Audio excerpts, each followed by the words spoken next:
इन बेटियों के साथ तो न्याय ना होने दो। जो यहाँ का विधायक है, जो डिप्टी सीएम की कुर्सी पर बैठा है और जो यहाँ का सांसद है, क्या उसका इतना बड़ा कांड हमारे इलाके के अंदर घट गया? क्या कोई अखबार में आया, कोई मीडिया में आया? भाई क्या हो रहा है? क्या उनका फर्ज नहीं बनता कि वो आगे आके ना बयान दे और इसके खिलाफ सख्त से सख्त कार्रवाई करवाने का काम करे? क्यों 10 तारीख की जो हमारी महापंचायतों की उन बेटियों के लिए जरूर ऊंचाना तहसील परिषद धरना पर पहुंचने का काम करें, क्योंकि हम उस दिन बहुत बड़ा खुलासा करने जा रहे हैं। 6 साल से ये लड़कियों का शोषण किया। ये कोई 60 लड़की नहीं है। अब भी हमारी कुछ बेटियां अपने इज्जत और मान सम्मान के भय से चुपचाप घर बैठी हुई है। और कई लड़कियों की तो बात ये भी आई है कि सुसाइड भी कर चुकी है। कई लड़कियां स्कूल भी छोड़ चुकी है।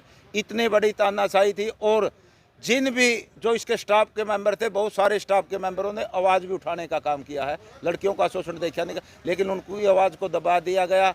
उनको मानसिक रूप से भी प्रताड़ित किया गया है और उनके ट्रांसफ़र वगैरह भी करवाए गए हैं। अगर उसका संरक्षण प्राप्त नहीं होता, ये तो जब इसने मखट के अंदर कांड किया था, गोगड़िया के अंदर कांड किया था, डुमरखा में किया था और गीता स्कूल में किया था, उसे टाइम इसको डिसमिस करके अगर घर बिठा दिया जाता, लोगों से जो रिकवरी करेगी जिनके खाते में, वो तो पुलिस खाएगी।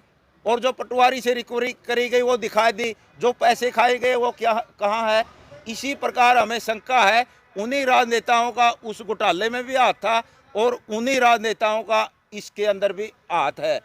नमस्कार, मैं मनीष कुमार। फिलहाल जींद जिले के उचाना के अंदर हैं और जो उचाना के अंदर एक बड़ा मामला चला है, सरकारी स्कूल का जो मामला है, उसी को लेकर ना क्या कुछ कार्रवाई हुई है।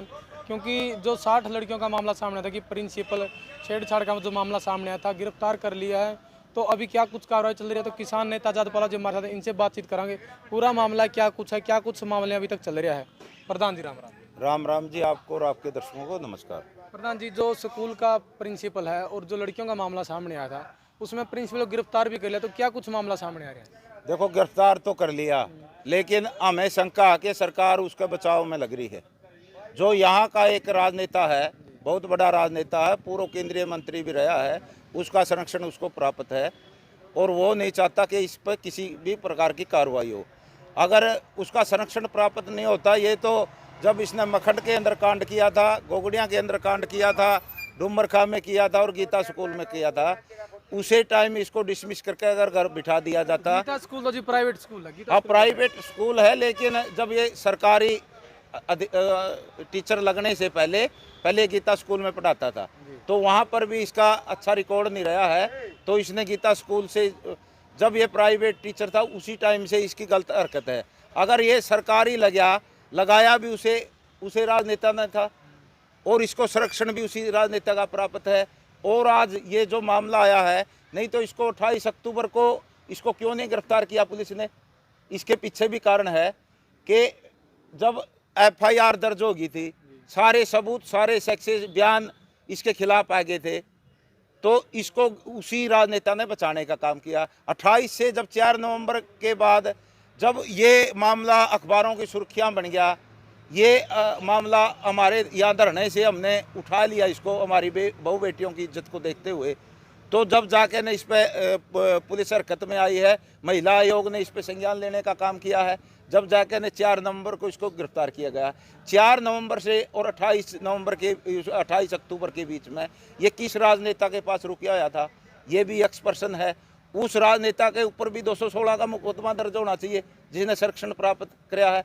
और अगर इसको पहले डिसमिस कर देते तो ये 6 साल से जो अपनी मनमानी, अपनी गुंडागर्दी और हमारी बच्चियों के साथ ये घिनौनी हरकत कर रहा था, वो नहीं होती, इस पर अंकुश लग जाता। लेकिन उसी की सह पर ये 6 साल से ये लड़कियों का शोषण कर रहा।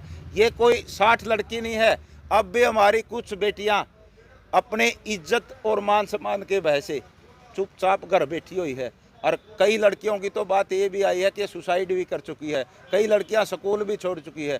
इतनी बड़ी तानाशाही थी। और जिन भी जो इसके स्टाफ के मेंबर थे, बहुत सारे स्टाफ के मेंबरों ने आवाज़ भी उठाने का काम किया है लड़कियों का शोषण दिखाने का, लेकिन उनकी आवाज़ को दबा दिया गया। उनको मानसिक रूप से भी प्रताड़ित किया गया है और उनके ट्रांसफ़र वगैरह भी करवाए गए हैं।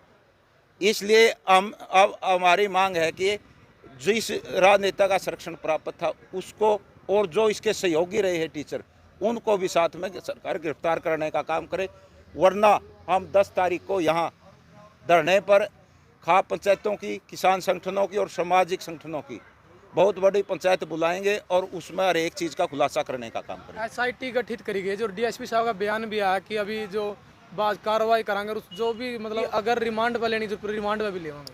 हाँ, रिमांड पे तो ले रखा, लेकिन SIT ये कुछ नहीं होता, ये लिपा पोती का काम होती है। SIT तो यहाँ पर जो ये घोटाला हुआ था, मुआवजा घोटाला, उसके अंदर भी गठित की गई थी, उससे पटवारी से भी रिकवरी कर ली और जिन लोगों के खाते में पैसे डाले गए थे उनसे भी रिकवरी कर ली। एक जो लोगों से जो रिकवरी करेगी जिनके खाते में, वो तो पुलिस खाएगी, और जो पटवारी से रिकवरी करी गई वो दिखा दी, जो पैसे खाए गए वो क्या कहाँ है। इसी प्रकार हमें शंका है उन्हीं राजनेताओं का उस घोटाले में भी हाथ था और उन्हीं राजनेताओं का इसके अंदर भी हाथ है।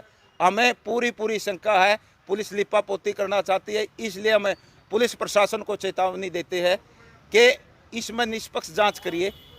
अगर कहीं भी कोताही बरती या कहीं भी ढिलाई बरती तो हम ये लड़ाई सड़क पर आकर लड़ने का काम करेंगे। हमारी पुलिस प्रशासन को चेतावनी है। जो अभी पुलिस कार्रवाई करी जी, उससे आप कितना संतुष्ट? कितना भी संतुष्ट को नहीं, संतुष्ट जब हो कार्रवाई तो करी है जी। हाँ, कार्रवाई कर रही है, लेकिन जिन नेताओं का संरक्षण प्राप्त है, जो कहते हैं कि हमारे मेरी सुनो, वो लोगों की सुन नहीं रहे। अब 11 महीने से बैठे हैं, हम उनको कहना चाहते हैं कि कम से कम इन बेटियों की तो सुनो, इन बेटियों के साथ तो न्याय ना होने दो।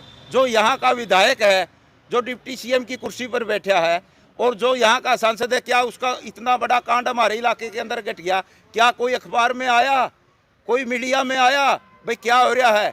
क्या उनका फर्ज नहीं बनता कि वो आगे आके ना बयान दे और इसके खिलाफ सख्त से सख्त कार्रवाई करवाने का काम करे? क्यों चुप बैठे ये लोग? इसलिए ये संदेह के घेरे में है, इनकी भी मिली भगती हो सकती है, कुछ भी हो सकता है। ये खुलासा हम अगर कहीं हमें ढिलाई लगी तो 10 तारीख की जो महापंचायत होगी, महापंचायत में खुलासा करने का काम करेंगे। जो राजनीतिक संरक्षण मिल रहा है उनके ऊपर भी आप चाहो कार्रवाई हो? बिल्कुल कार्रवाई होनी चाहिए, नहीं तो अगर राजनीतिक लोगों पर कार्रवाई नहीं हुई, ये घटना हिसार में भी राजनीतिक संरक्षण प्राप्त लोगों की वजह से घटी है और जींद के अंदर ऊंचाना में भी ये राजनीतिक लोगों के कारण घटी है। और आपने देखा होगा कि जो हमारी बेटियां जंतर मंतर पर बैठी थी उनको भी राजनीतिक संरक्षण प्राप्त था, और खेल मंत्री का मामला उसको भी राजनीतिक संरक्षण प्राप्त है। तो इसलिए हमें शंका है कि उसी प्रकार से जो वो मामले दबा दिए गए हैं नहीं, उसी प्रकार से पुलिस यहाँ भी ऊंचाना के अंदर भी इस मामले को दबाने पर लगी है, क्योंकि वो राजनीतिक लोग बहुत बड़ा जोर लगा रहे हैं इसके पीछे। जो छात्र हैं, परिवार है, उनको किस तरह से आप सपोर्ट करोगे? हम उनको कहना चाहते हैं उनके साथ आप मजबूती खड़े उनका मतलब मनोबल ना गिरे। बिल्कुल हम मजबूती के साथ खड़े हैं। अभिभावकों को भी और छात्र बेटियों को हम कहना चाहते हैं कि हम आपके साथ हैं, क्योंकि हमारा एक समाज का ताना बाना होता है और समाज ये सोच कर न हमारी बेटियां भी चुप रह जाती है और अभिभावक भी चुप रह जाते, कहीं तुम्हारे परिवार की बेइज्जती होगी, आगे क्या होगा, मुंह दिखाने लायक नहीं। लेकिन हमारी बेटियों ने कुछ नहीं किया, हमारी बेटियां पाक साफ है। वो तो सामने आकर उन्होंने तो इस अवस के भेड़ियों को सलाखों के पीछे पहुंचाने का काम किया है। और बेटियों को हम कहना चाहते हैं कि आप दबिए मत, आप खुलकर अगर किसी भी बेटी के साथ इस प्रकार की घटना घटती है या किसी अवस के भेड़िए से शिकार होते हैं तो समाज के अंदर भी आकर खुल कर बात करनी चाहिए और खुल कर अपनी पीड़ा को बताना चाहिए। हम बेटियों के साथ है, हम उन परिवार के अभिभावकों के साथ है, हम लड़ेंगे और जीतेंगे।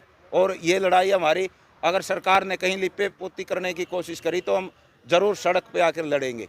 देखिए आपने कहा जी बेटियां ने खुलकर बताया, अगर बेटियां खुलकर बतावा तो कहीं ना कहीं समाज का एक नजरिया है तो दूसरी नजर देखने लगते हैं। किस तरह देखो मतलब सामने बयां कर पाओगे? अब हमारे पास कोई चारा नहीं है, क्योंकि सरकार नहीं चाहती कि बेटियां पढ़े।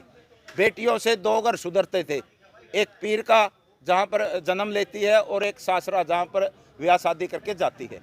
लेकिन ये लोग नहीं चाहते कि बेटियां पढ़े, बेटियां खेले। चाहे खेल की बात हो, वहाँ पर बेटियों को रोका जाता है क्योंकि वहाँ पर अवस के भेड़िए बेटे हैं और सरकार उनकी सपोर्ट करती है। और अब ये मामला टीचरों का आ गया, स्कूलों का आ गया, स्कूलों में भी हमारी बेटियों के साथ इस प्रकार की हरकतें होती है, घटनाएं घटती है, तो हमारी बेटी आखिर जाए तो कहाँ जाए। इसलिए समाज को जागरूक होने की ज़रूरत है। समाज को हमारी बहू बेटियों के साथ खुल के आ जाना चाहिए। और मैं ज़रूर अपील करना चाहूँगा हमारे समाज के लोगों से, विशेषकर बांगर क्षेत्र के लोगों से, कि 10 तारीख की जो हमारी महापंचायत होगी उन बेटियों के लिए ज़रूर ऊंचाना तहसील परिषद धरना पर पहुंचने का काम करें, क्योंकि हम उस दिन बहुत बड़ा खुलासा करने जा रहे हैं। कितनी संख्या में लोग पहुंचने की? देखो तो लोगों की बात है, लोग आज समाज कितना जागेगा। हमने सभी खाप चौधरियों से बात करी है, सामाजिक संगठनों से बात की है और किसान संगठनों से बात करी है। तो इसमें देखते हैं उस दिन कितने लोग पहुंचते हैं और क्या फैसला लेते हैं लोग। जो भी फैसला होगा वो बहुत बड़ा फैसला होगा। और जो राजनीतिक नेताओं का इसमें हाथ है या जिन्होंने का संरक्षण प्राप्त है, उनको हम बिल्कुल उजागर करने का काम करें। ठीक है, धन्यवाद जी। तो हमने ये वीडियो आपको पहले भी दिखाई थी, जो उचाना सरकारी स्कूल का मामला सामने आया, जो 60 लड़कियों के साथ वो छेड़छाड़ का मामला सामने, और प्रिंसिपल इसमें आरोपी बताया गया।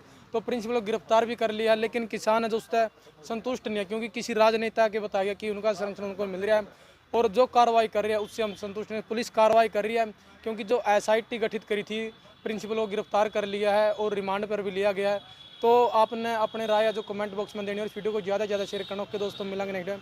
जय हिंद, वंदे मातरम।